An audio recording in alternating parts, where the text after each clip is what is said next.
বুধবার থেকে শুরু হচ্ছে সনাতন ধর্মাবলম্বীদের অন্যতম বৃহৎ ধর্মীয় উৎসব শারদীয় দুর্গাপূজার আনুষ্ঠানিকতা। দেশের অন্যান্য জেলার মতো বগুড়া, চাঁদপুর এবং শরীয়তপুরেও উৎসবকে ঘিরে চলছে নানা আনুষ্ঠানিকতার প্রস্তুতি। প্রতিমা তৈরির কাজ শেষ, চলছে রঙের শেষ আঁচড় এবং মণ্ডপগুলোতে চলছে সাজসজ্জা। প্রতিনিধিদের পাঠানো তথ্য ছবিতে দেখুন ডেস্ক রিপোর্ট। আর সময় নেই, বুধবার থেকে শুরু হচ্ছে শারদীয় দুর্গাপূজার আনুষ্ঠানিকতা। তাই ভক্তদের হাতে প্রতিমা তুলে দিতে দিনরাত ব্যস্ত সময় পার করছেন প্রতিমা শিল্পীরা। বগুড়ার মণ্ডপগুলোতে শেষ পর্যায়ের প্রস্তুতির কাজ চলছে। পূজা আয়োজন নিয়ে প্রথম দিকে শঙ্কা থাকলেও এখন আর শঙ্কা নেই বলেন আয়োজকরা।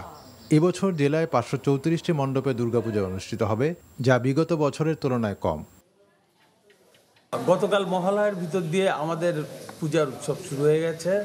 মা আমাদের দোলায় আসছে এবং আগামী 9 তারিখ থেকে আমরা এই উপাসনা করব, মায়ের উপাসনা করব।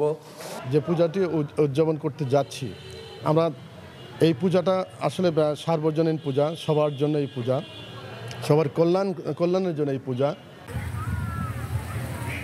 শারদীয় দুর্গোৎসবকে ঘিরে চাঁদপুর শহর সহ পুরো জেলায় এখন সাজ রব। এবছর চাঁদপুর জেলায় 221টি পূজা মণ্ডপে দুর্গাপূজার আয়োজন করা হয়েছে। হাতের নিপুণ ছোঁয়া ও রং তুলির আঁচড়ে মনের মাধুরী দিয়ে শিল্পীরা গড়ে তুলেছেন প্রতিমা। জেলা প্রশাসক এবং পুলিশ সুপার এবং আর্মি তাদের সাথে যৌথ মিটিং করেছি আমরা, এবং সেই মিটিংয়ে সবাই আশ্বাস দিয়েছে শান্তিপূর্ণভাবে পুজো হবে। শরীয়তপুরে 6টি উপজেলায় 102টি পূজা মণ্ডপে শারদীয় দুর্গাপূজা উদযাপন করা হবে। বৃষ্টির কারণে পিছিয়ে থাকলেও নির্দিষ্ট সময়ে প্রতিমা প্রস্তুত সম্পন্ন হবে আশা করছেন শিল্পীরা। আসন্ন দুর্গাপূজায় নিরাপত্তা নিশ্চিত করতে পুলিশের পক্ষ থেকে সব ধরনের প্রস্তুতি সম্পন্ন করা হয়েছে বলে জানিয়েছেন শরীয়তপুরের পুলিশ সুপার। যেখানে অতি গুরুত্বপূর্ণ যে পূজা মণ্ডপ যেগুলো আছে সেখানে আমরা আমাদের স্ট্যাটিক ওখানে ফোর্স থাকবে, ডিপ্লয়মেন্ট থাকবে, অর্থাৎ সবসময় ওখানে সার্বক্ষণিক ফোর্স ডিপ্লয়মেন্ট থাকবে। 9 অক্টোবর মহাষষ্ঠী, এরপর 13 অক্টোবর বিজয়া দশমীর পূজা শেষে ওই দিন প্রতিমা বিসর্জনের মধ্য দিয়ে 5 দিনব্যাপী দুর্গোৎসব শেষ হবে।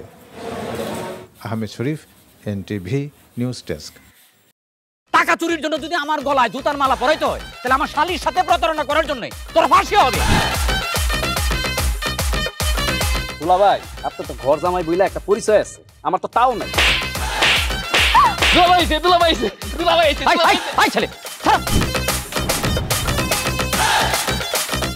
রাজনৈতিক ফ্যামিলির মেয়ে হয়ে ওই কাজ করবে।